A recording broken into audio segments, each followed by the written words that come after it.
Yes. तर आपण प्राथमिक आणि द्वितीय आणि तृतीय हे जे बिझनेस आपण कशाला म्हणतो ते सुद्धा आपण जाणून घेतलेलं आहे, राइट?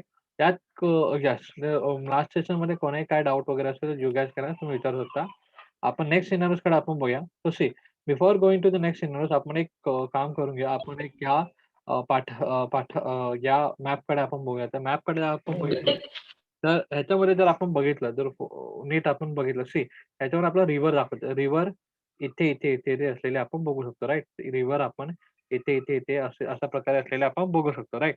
नंतर रेल्वे ट्रॅक हे बघू शकतो. फोर्ट सोनगारा नंतर आपण बघतो इथे आपल्याला पोखरण दाखवत पोखरण रिजन. तर पोखरण रिजन हा कसा आहे? तर हा बेसिकली आपण बघत होतो.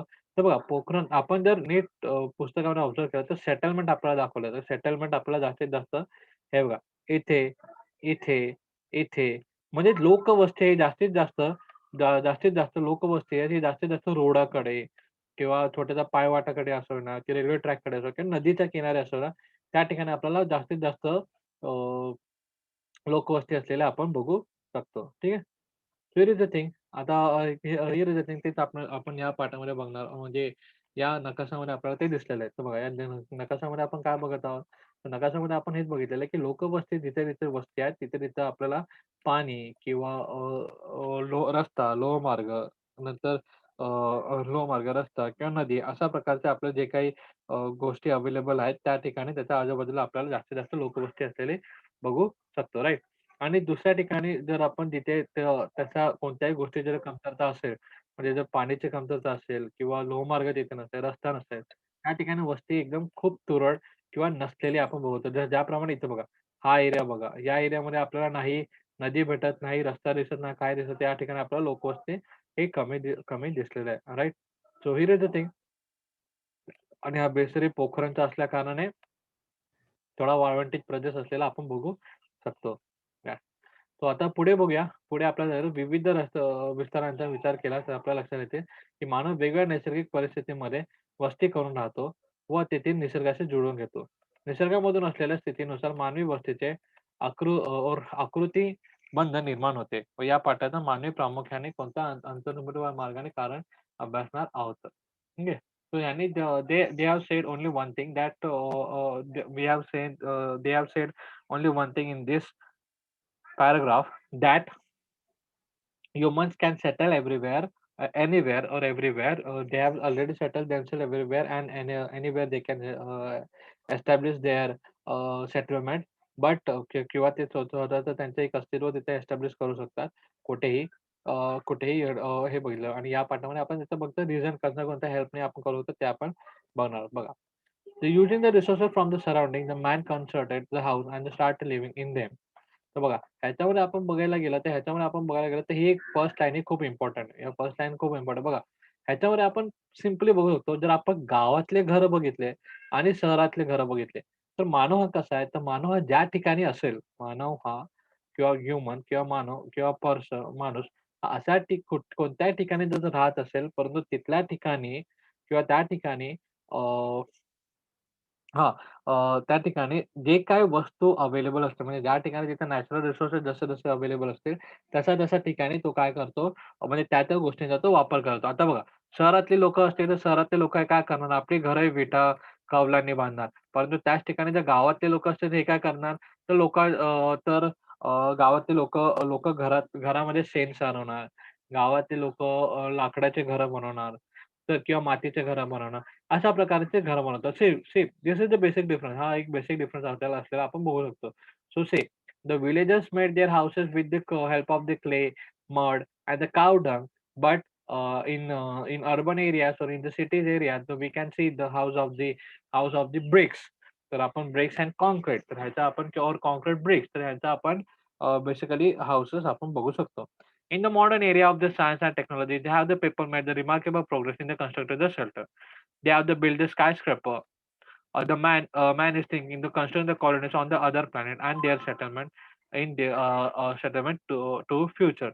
म्हणजे बघा, तर मानव हा एक असा प्राणी आहे की सायन्स आणि टेक्नॉलॉजी म्हणजे विज्ञान आणि तंत्रज्ञान याच्या मदतीने आता आपण आपल्याला सगळ्यामध्ये गगनचुंबी म्हणजे पहिले तर फक्त 2 ते 3 माळ्याची बिल्डिंग असेल, पण आता आता 50, 75, 125 एवढे आपण माळ्याचे बिल्डिंग सुद्धा बघितलेले 125 पर्यंतच्या माळ्याची बिल्डिंग सुद्धा मानवाने बनवलेली आपण बघू शकतो. हे तर झालं पहिला पॉइंट. तर एवढंच नाही, परंतु सेकंड पॉइंटमध्ये आपण बघू शकतो, की मानव हा स्वतःच्या विचाराने मानव हा स्वतःच्या विचाराने तो आता जास्तीत जास्त हां. मानव स्वतःच्या विचाराने एवढी प्रगती केली, की तो आता दुसऱ्या प्लॅनेटवर म्हणजेच काय, की समजा म्हणजेच मानव हा आता सध्या मंगळावर राहून मंगळावर सुद्धा आपल्या वस्ती निर्माण करण्याच्या प्रयत्नात आहे किंवा वस्ती निर्माण करण्याच्या विचारात आहे. म्हणजे ज्याप्रमाणे आपण पृथ्वीवरती राहतो, त्याचप्रमाणे आपण मंगळावरती किंवा दुसऱ्या कोणत्या प्लॅनेटवरती सुद्धा राहू शकतो. अशा प्रकारचा विचार सध्या आता मानव करत आहे. का? कोणाच्या ताकदीवर? तर सायन्स एंड टेक्नॉलॉजी म्हणजेच काय, की सायन्स एंड टेक्नॉलॉजी म्हणजेच काय, विज्ञान आणि तंत्रज्ञान ह्याच्या जोरावरती तो हा विचार करू शकला आहे. पुढचं आपण बघितलं settlements have they provided the man with the stability. म्हणजे सेटलमेंट मानव वस्तीमुळे तो काय झालेला माणूस हा काय झालेला आहे, स्थिर झालेला आहे. मानव वस्तीमुळे मनुष्य हा स्थिर झालेला आहे. The rural settlement is the first step towards the stable life in the human history. तर बघा आपण अ, आपण अ, आपण आपण जर ह्याच्या इतिहासामध्ये बघितलं, तर इतिहासामध्ये आपण बघतो, की जो भटकता मानव होता किंवा तो मानव होता भटकता होता. तर नंतर शेतीबद्दल तर त्याला ज्ञान आलं आणि शेतीपासून नंतर तो स्थिर व्हायला लागला. शेतीच्या ज्ञानानंतर तो एका जागी स्थिर व्हायला त्याला सुरुवात झाली होती आणि तिथूनच मग गावामध्ये अजून लोकं येऊन स्थिर व्हायला लागले. तर त्याच्यापासून शहराची म्हणजे छोट्या शहराची, मग नंतर नगराची, मग नंतर उपनगराची. मग अशा प्रकारे हळू आपण बघतो, की महानगरे, मग राज्य, देश अशा प्रकारे बनायला सुरुवात झालेली आपण बघू शकतो. तर दिस इज द थिंग. तर अशा प्रकारे आपण बघतो, की छोटे-छोटे जे गावात रूपांतर झालं, तिथूनच मानवाची जीवनामध्ये जी स्थिरता होती, ती काय झाली एस्टॅब्लिश झाली. ते म्हणजे मानवाचं आयुष्य हे स्टेबल झालं. कशामुळे? तर तर मानवी वस्तीमुळे मानवाचं जीवन हे एक स्टेबल झालं म्हणजे स्थिर झालं. म्हणजे पहिले जर आपण इतिहासामध्ये बघू तर मानव हा जेवणासाठी, अन्नासाठी वगैरे म्हणावं किंवा अन्नासाठी म्हणावं, तर तो काय करत होता, तो जागोजागी भटकत असेल. अन्नासाठी तो भटकत होता प्लस वातावरणामुळे सुद्धा तो भटकत होता. आता बघा, कोणत्या ठिकाणी जर जास्त पाऊस असेल, पहिल्या तर अन्नासाठी आपल्याला सगळं क्लिअर आहे. पण कोणत्या ठिकाणी तो जास्त पाऊस असेल, तर तो ती जागा सोडून दुसरीकडे जायचा. परंतु जर कोणत्या ठिकाणी जास्त ऊन असेल, तर तो जागा सोडून दुसरीकडे जायचा. तर म्हणजे जिथे त्याला राहण्याजोगे जिथे अनुकूल वातावरण असेल तिथे तो जायचा. परंतु वस्तीमुळे म्हणजे त्या वस्तीमुळे त्याने काय झालं गृहनिर्माण करण्याचे त्याने क कला तो शिकला. तर गृहनिर्माणामुळे काय झालं, तर आजूबाजूला कोणतेही वातावरण असेल, भले ऊन असेल तर त्याच्यापासून रक्षण होणार आहे. भले थंडी जास्त असेल त्याच्यापासून रक्षण होणार आहे. भले पाऊस जास्त असेल तरी त्याच्यामुळे त्याचं रक्षण आपल्या घरामध्येच होणार आहे. तर बघा त्याचमुळे आताही आपण पण तशाच प्रकारे होतं. तशाच प्रकारे असतो. जर खूप वारा असेल, खूप ऊन असेल, खूप पाऊस असेल, खूप तुफान किंवा वादळ आलं असेल, तर आपण सगळेजण सर्वप्रथम कुठे जातो?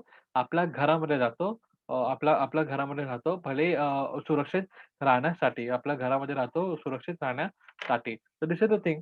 तर ह्याच्याचमुळे आपल्याला काय झालं, की आपल्याला एक प्रकारची सेटलमेंट स्टॅबिलिटी भेटलेली आपण बघू शकतो. The urban settlement have evolved through the expansion of the growth of the natural settlement.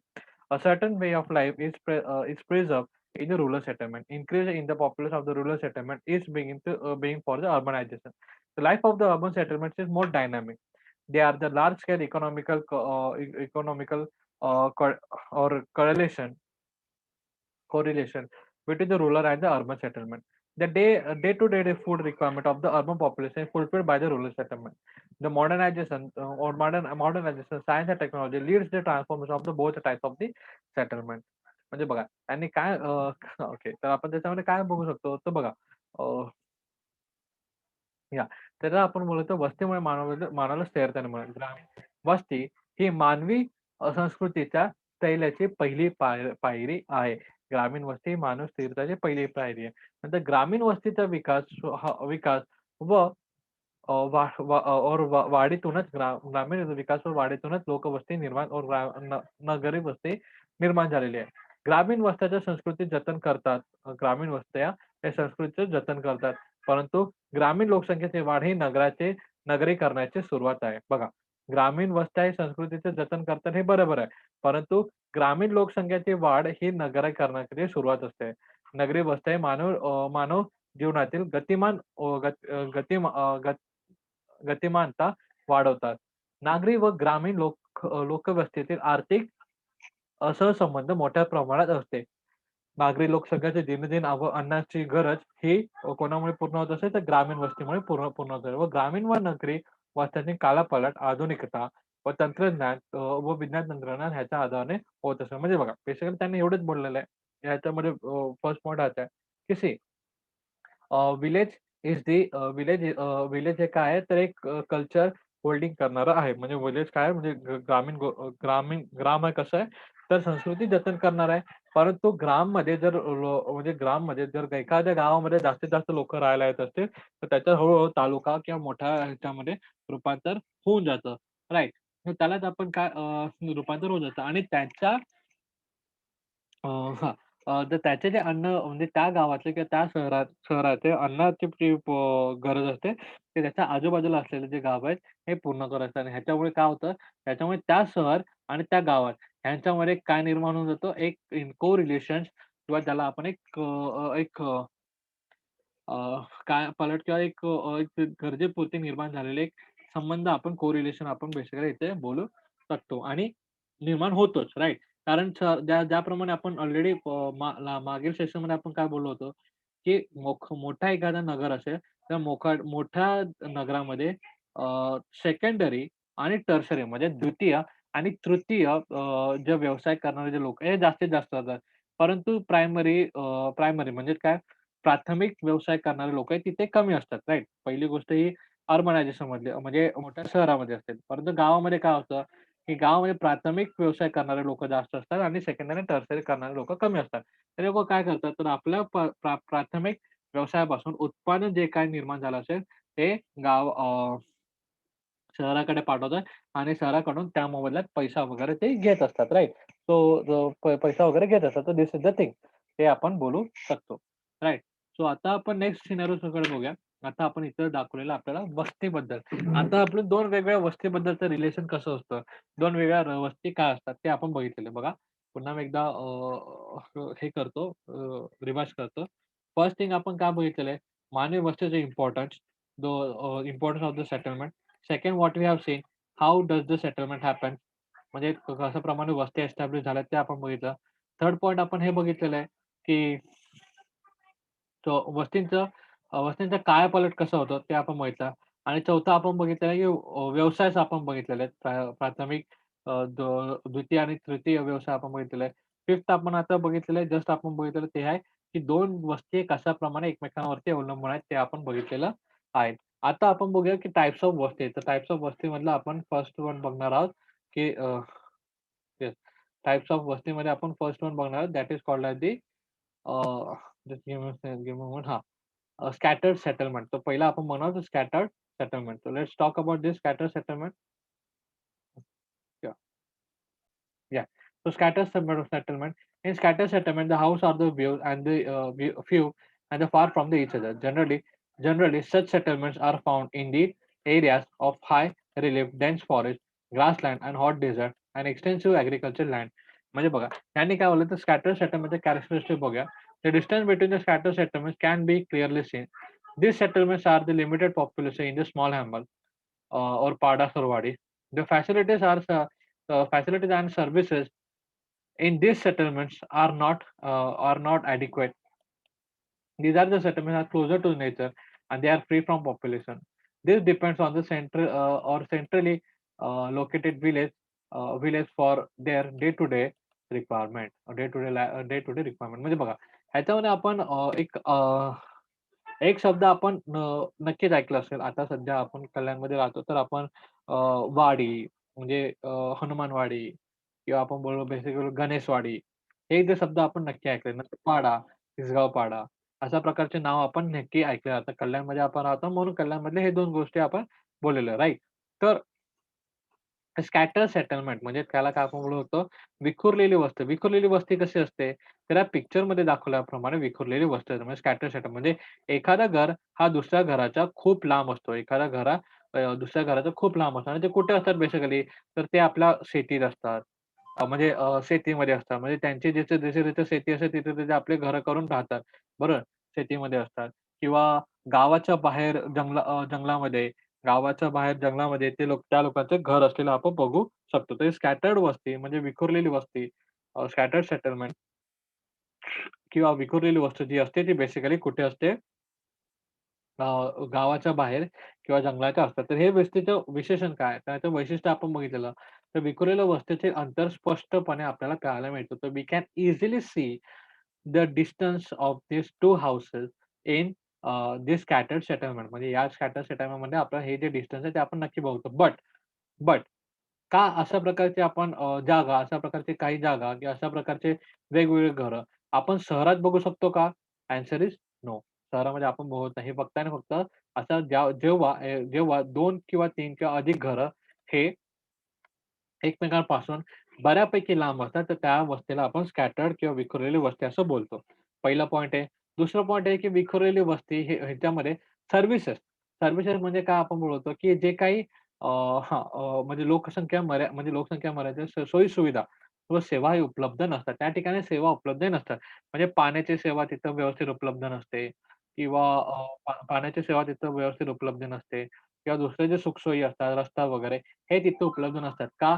कारण हे जे वस्ती असते जास्तीत जास्त करून गावाच्या बाहेर आणि जंगलाच्या सानिध्यामध्ये असलेले असतात आणि त्यापर्यंत जी सेवा असते म्हणजे पाण्याची सेवा असेल किंवा पाण्याची सेवा आपण म्हणतो किंवा रस्त्याची सेवा किंवा विजेची सेवा हे तिथपर्यंत म्हणजे लाईटची, इलेक्ट्रिसिटीची facilities, water facility, electricity facility, road facilities तिथपर्यंत पोहोचू शकत नाही. का?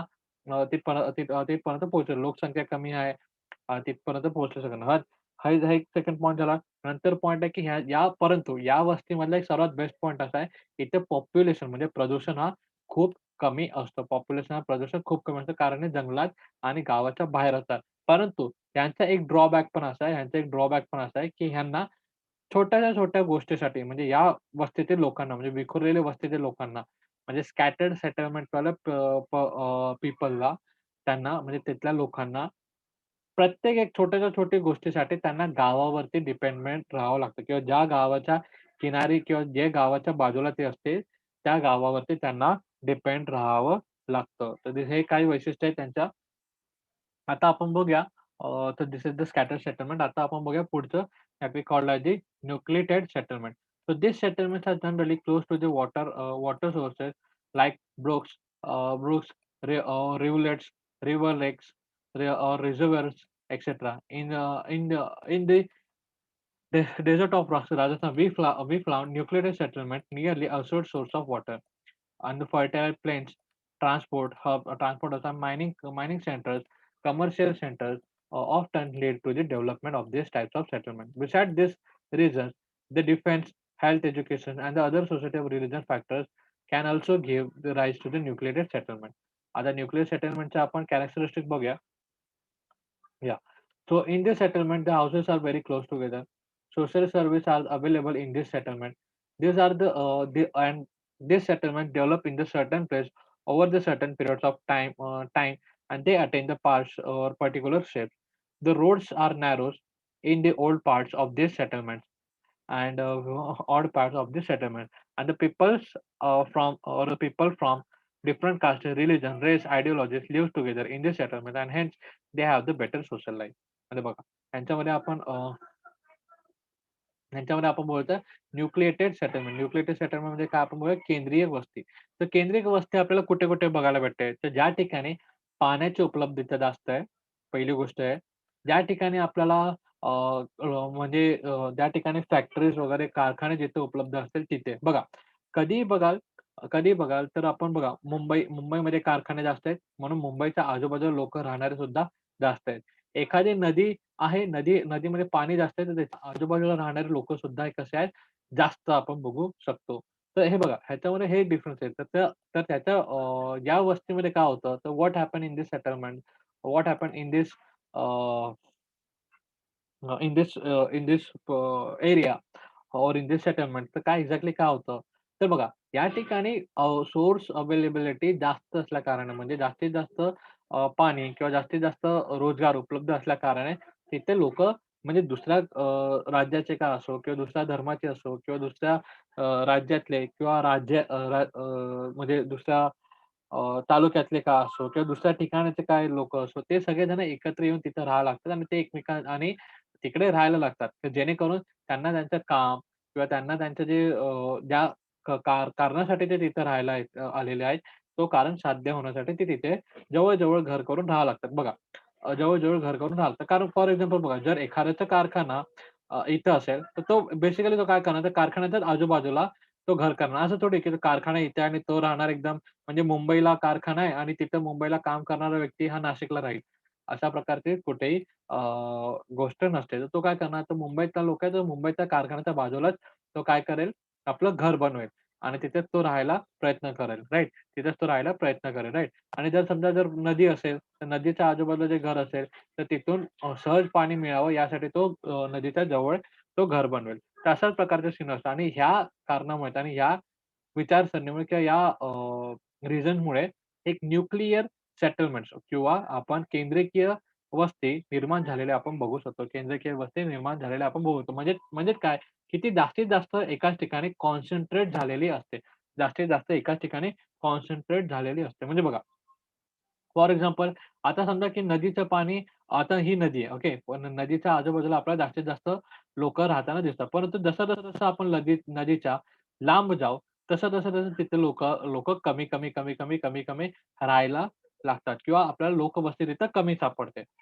Same goes for the factories. जर एखादी फॅक्टरी असेल एक ठिकाणी, त्याच्या आजूबाजूला आपल्याला खूप लोकं राहिलेले दिसतात. परंतु जसं आपण फॅक्टरीच्या लांब जात जाऊ, तसं लोकं आपल्याला तिथे कमी राहताना दिसत असतात. So that's why it is called as the nucleate because they are concentrated at the one place. They are concentrated at the one place. म्हणजे ते एकतर ते रिव्हर असेल म्हणजे ते एखाद्या गोष्टीला ते म्हणजे मध्ये पाण्याचं असेल किंवा कारखाने वगैरे असतील. तर या गोष्टीवरती ते अ, या गोष्टीवरती अवलंबून असतात म्हणून त्यांना केंद्रकीय असं म्हणतात. कारण याच ठिकाणी ते बेसिकली जास्तीत जास्त सेटल असलेलं आपण बघू शकतो. आता पुढचं आपल्याकडे आहे तर रेषावृत्ती वस्ती that we called as a linear settlement. त्यालाच आपण बोलूया linear settlement. The linear settlements are seen along the roads, railways, rivers, sea coast and in the foothill region etcetera. This types of the settlements are हां, एक माझं राहिला, एक point इथं राहिला, की न्यूक्लिअर सेटलमेंटमध्ये आपण घरं कसेही असतात बघा. ते कसेही घरं बांधलेले असतात. ते काय सरळ किंवा कोणत्याही प्लॅनिंगमध्ये नसतात. बघा बेसिकली आपण आपलं कल्याणचं जरी एक्सप्लेनेशन घेतलं तरी चालेल. आपल्या कल्याणमध्ये काही व्यवस्थित घरं का नाहीत. कोणते उभे आहेत, कोणते आडवे आहेत, जिथे रोड पाहिजे होता तिथे घर आहेत आणि जिथं घरं पाहिजे होते तिथं रस्ता आहे. अशा प्रकारचे आपण म्हणजे विचित्र प्लॅनिंग झालेलं आपण बघतो. म्हणजे हा एक थोडा ड्रॉबॅक आपण बघतो न्यूक्लिअर सेटलमेंटचा म्हणजे केंद्रीय वस्तीचा आपण बघतो. परंतु याचे वैशिष्ट्य बघा ह्यांच्याकडे काय-काय भेटतात. तर ह्यांच्याकडे जे सुखसुविधा हे प्राप्त होतात. हे एक होतं सुखसुविधा त्यांना प्राप्त होतात आणि वेगवेगळ्या जातीचे वेगवेगळ्या धर्माचे लोकं आजूबाजूला असल्या कारणाने एक एक आपण बघा सामाजिक जीवन चांगले असते असं आपण बोलतो. म्हणजे सोशल लाईफ एक चांगली झालेली आपण बघतो. तर हे 2 एक पॉझिटिव्ह पॉइंट्स ह्याचे आपण बघू शकतो. राइट? हां. पॉझिटिव्ह पॉइंट आपण बघू शकतो. तर हे झालं ते. आता आपण बघूया रेषाकृती वाचते. जे रस्ता, लोहमार्ग, नदी, कालवा, समुद्रकिनारा प्रदेशातील यांच्या पथका तयार केलेली प्रदेशांचल रेषाकृती व्यवस्था असे आढळतात. त्यांना हां, त्यांची वस्ती अरुंद आकाराची व सरळ रेषेवर असतात. अरुंद परंतु सरळ रेषेवर असतात. बघा वैशिष्ट्य या वस्तीतील घरे एका रांगेत असतात. कालांतराने ह्या वस्त्या वाढत गेल्या की त्यांना अनेक रांगा होतात. रस्ते एकमेकांवर समांतर असतात. घरांशिवाय वस्तीमध्ये काही दुकानेही असतात. नंतर भविष्य काळामध्ये रस्त्यांतील दिशेने वस्त्या वाढत होत राहतील. उदाहरणार्थ भारतातील किनारपट्टीचे प्रदेश, प्रमुख नद्या, राज्य व राष्ट्रीय महामार्गातील अशा प्रकारच्या वस्त्या वाढत जातात. म्हणजे त्यांनी काय सांगितलेलं, की असं जे linear a, just give me a moment yes. Linear settlement म्हणजे काय? रेषावृत्तीय रेषाकृती वस्ती म्हणजेच काय?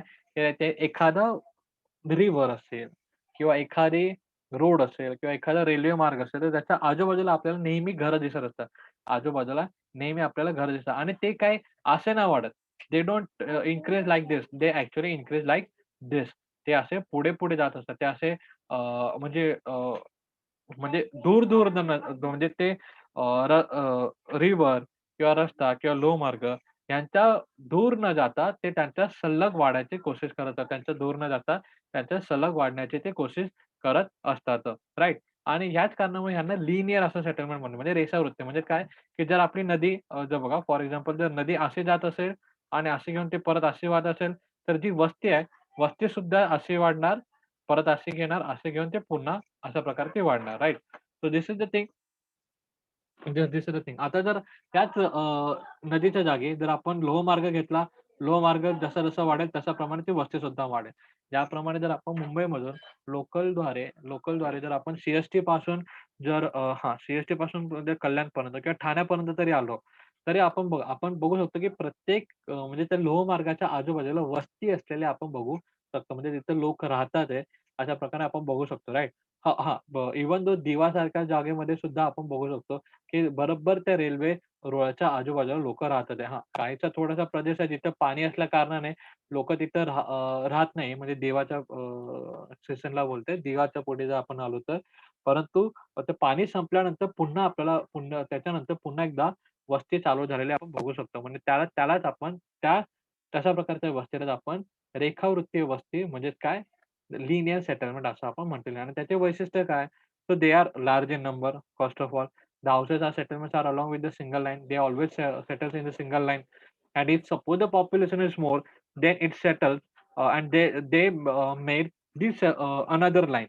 म्हणजे ते काय करतात, की जर एखादी वस्ती निर्माण झाली असेल, ज्याप्रमाणे आपण बघितलं असेल, ते वस्तीमध्ये ते हां, ते असे एक्स्ट्रा घर असे पुढे ते बांधत नाहीत. तर ते कसे बांधतात, तर नेक्स्ट अशा प्रकारचे ते घरं बांधतात. म्हणजे बाजू-बाजूला ते म्हणजे मागे-पुढे घर न बांधता ते उजव्या बाजूला किंवा डाव्या बाजूला अशा प्रकारे ते घरं बांधत असतात आणि ते आपली वस्ती वाढवत असतात आणि भविष्यामध्ये सुद्धा ती वस्ती पुढे ना पुढे वाढतच जाते आणि जसा-जसा रस्ता वाढत जाईल, तसं-तसं ती वस्ती सुद्धा वाढत जाते. ठीक आहे.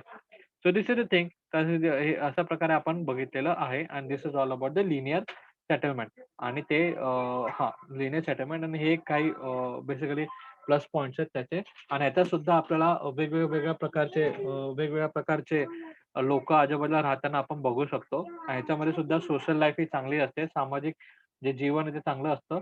बट हां, बट प्लस ह्याच्यामध्ये आपण बघतो की काही अंशतः प्रमाणात का होईना किंवा काही प्रमाणात होईना की हे थोडे नीटनेटके अरेंज असतात. हे थोडे नीटनेटके अरेंज असतात. परंतु हे लिनियर सेटलमेंटमध्ये हे व्यवस्थित अरेंज असतात. कारण ते सरळ असल्या कारणाने व्यवस्थित अरेंज असतात. परंतु जे न्यूक्लिएटेड म्हणजे जर आपण केंद्रीय जी वस्ती बघितली ही थोडी आपल्याला ओबड-धोबड किंवा व्यवस्थित अनप्लॅन्ड म्हणजे त्याला आपण अनप्लॅन्ड असं बोललं तरी चालेल. अनप्लॅन्ड म्हणजेच काय? अनियोजित. अनियोजित वस्ती असलेल्या आपण बघू शकतो. तर दिस इज द थिंग. अशा प्रकारे आपण 3 वस्त्या आज बघितलेल्या आहेत. तर फर्स्ट इज स्कॅटर्ड त्याच्यामध्ये पॉप्युलेशन कमी आहे, परंतु त्यांच्याकडे सुख-सुविधा नाहीये. आणि दुसरी एक गोष्ट आहे, की दुसरे जे ते गोष्टी आहेत एक न्यूक्लिएटेड म्हणजे केंद्रीय ज्याच्यामध्ये पॉप्युलेशन आहे पॉप्युलेशन पण जास्त परंतु सुख-सुविधा पण आहेत. आणि प्लस ते अनप्लॅन्ड आहेत. आणि थर्ड याच्यामध्ये बघितलं, की आपण थर्ड याच्यामध्ये बघितलं, की आपण थर्ड पॉइंटमध्ये म्हणजे लिनियर सेटलमेंट म्हणजेच सलग नाही. अ, रेषावृत्तीय वस्तीमध्ये आपण बघितलं, की ह्याच्यामध्ये पॉप्युलेशन पण आहे. सुखसुविधा हे बऱ्यापैकी असतात. सुखसुविधा बऱ्यापैकी असतात, राइट? म्हणजे एकदमच चांगले असतात असं नाही, पण बऱ्यापैकी असतात. ठीक आहे. ठीक आहे. So this is the thing. I hope हा लेसन तुम्हाला कळाला असेल. बाकी आणि ह्याचा जो लेसनचा आपला संपलेला आहे. जो एक्सरसाइज आहे, स्वाध्याय आहे, तो आपल्याला सगळ्यांना सोडवायचा आहे. कोणाला काही डाउट असेल तर तुम्ही विचारू शकता. First of all do read this lesson. हा लेसन रीड करा. सेकंड व्हिडिओ बघा आणि त्याच्यानंतरच एक्सरसाइज सॉल्व्ह करायला चालू करा. ठीक आहे. बघा ह्याच्यामध्ये आपल्याला काही फोटोग्राफ दाखवलेले आहेत. ज्याच्यामध्ये आपण आता सध्या तर आपण सगळेजण ऑनलाईनच शिक्षण घेत आहोत. तर प्लीज गेम गेम वगैरे खेळण्याच्या ऐवजी आपण थोड्या वेळ Google मॅपमध्ये आपला आजूबाजूचा एरिया जर बघायचा की आपला आजूबाजूचा प्रदेश आपण बघाल, तर आपल्याला कळेल की कुठे-कुठे फॅक्टरी आणि कुठे-कुठे लोकवस्ती जास्त असलेले आपण बघू शकतो. ठीक आहे? So this is the thing. I hope हा लेसन तुम्हाला कळालं असेल. इन केस नो, तर तुम्ही बघू शकता. तर बघा, हे तर जरा आपण ऑल्वेज रिमेंबरमध्ये आपण एकदा थोडं बघूया. The factor influences and the location of the human settlement. तर कोणत्या-कोणत्या गोष्टीमुळे लोकवस्तीला वाढ भेटतो. तर फिजिकली कोणत्या गोष्टी आहेत? The physiography, land soil, climate, water supply, river. Physically गोष्ट म्हणजेच काय, की त्याच्यामध्ये जर आपण बघायला गेलो, तर प्राकृतिक गोष्ट कोणती आहे? भूरचना, जमीन मृदा, हवामान. हवामान चांगलं असेल, पाणीपुरवठा असेल, नदी किनारा असेल, आणि सूक्ष्मभूमी असेल.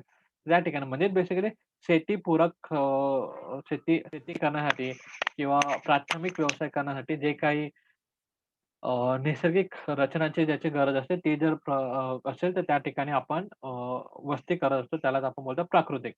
सांस्कृतिकमध्ये बघू शकतो तर संरक्षण म्हणजे सोशलमध्ये तर संरक्षण, आरोग्य, शिक्षण, पर्यटन, ऐतिहासिक संदर्भ म्हणजे बघा कल्चरल एव्हिडन्समध्ये आपण बघितलं की defence, health, education, tourism, historical significance ज्या ठिकाणी असेल त्या ठिकाणी लोकांना राहायला आवडतं. म्हणजे जिथं डिफेन्स असणं म्हणजे काय, की जिथं जिथे लोकं सुरक्षित असतील. लोकं सुरक्षित असतील म्हणजे बघा, लोकं सुरक्षित म्हणजेच काय, लोकं सुरक्षित असतील म्हणजे जिथे पोलीस वगैरे असतील, जिथे हॉस्पिटल असतील, जिथे शाळा असेल, जिथे लोकं फिरू शकतील आणि एंटरटेनमेंट म्हणजे कोण बगीचे वगैरे असतील, त्या ठिकाणी लोकांना राहायला नक्कीच आवडतं. थर्ड आपलं इकॉनॉमिक. इकॉनॉमिकमध्ये आपण बघितलं irrigation, occupation, transport, communication, industries, trade, government officer. म्हणजे अशा ठिकाणी लोकांना राहणं आवडतं, की ज्या ठिकाणी त्यांना व्यवसाय प्राप्त झाला असेल, काही सुखसुविधा असतील तिथं असतील. प्लस कामकाज वगैरे असेल किंवा अ, ह हां, वाहतूक.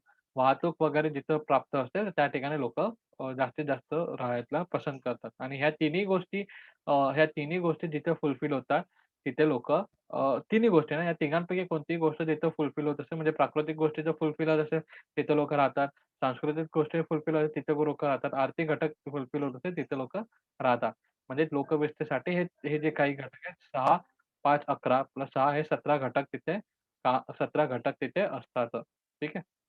So here is the thing. This is all about the today's lesson. Please ह्याच्यावर एक्सरसाइज वगैरे तो सॉल्व्ह करा. ओके. एक्सरसाइज वगैरे सॉल्व्ह करा. कोणाला काही डाउट असेल, यू गाईज कॅन तुम्ही विचारू शकता.